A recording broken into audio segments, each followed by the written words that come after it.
Учурда Самаркандда акыркы даярдыктар көрүлүүдө. Шанхай кызматташтык уюмунун саммити эртең 15 сентябрда башталмакчы. Бирок бүгүнкү күндөн тарта эле коопсуздук максатынан улам шаар толугу менен жабылды.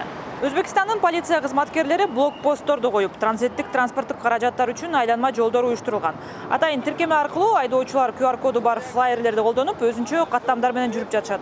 Ал эми шаардын борборунда машинелердин кыймылы толугу менен токтотулган. Бул жерде атайын өткөрмө документи бар гана автоунаалар же тез жардам кызматы, өзгөчө кырдаалдар кызматы сыяктуу атайын транспорттук каражаттар гана жүрүп алат. Ал эми окуу жылы Самаркандда 19 сентябрга жылдырылган. Шаардын айрым тургундары мындай күчөтүлгөн коопсуздук чараларына түшүнүү менен карашса, айрымдары жумуш токтоп калганын айтып жатышат. Ошол эле учурда жергиликтүү тургундардын айтымында атайын саммит үчүн көптөгөн объектилер курулуп, жолдор оңдолгон. Город преобразился, потому что шаар өзгөрдү, аябай көп иштер жасалды.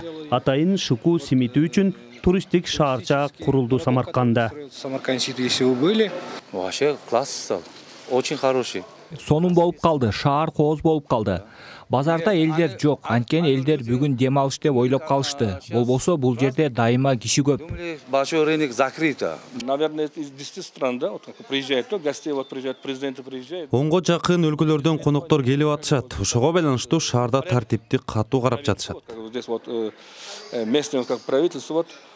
Базар работает, но базар иштеп жатат, бирок жолдор жабык. Жумушка кантип барабыз билбейм.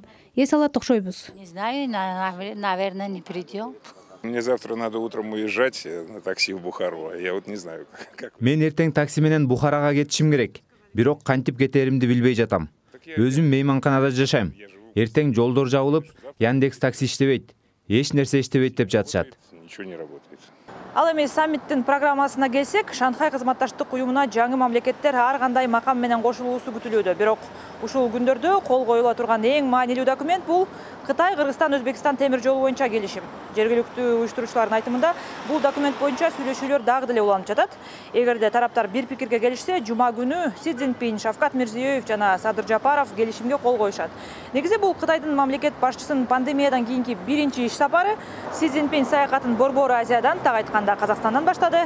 Аны аэропорттон президент Касым-Жомарт Токаев өзү тосуп алды. Бул жерде Си Цзиньпин Орусиянын президенти менен жолукмакчы. Украинада согуш башталгандан бери бул эки лидердин биринчи беттешүүсү.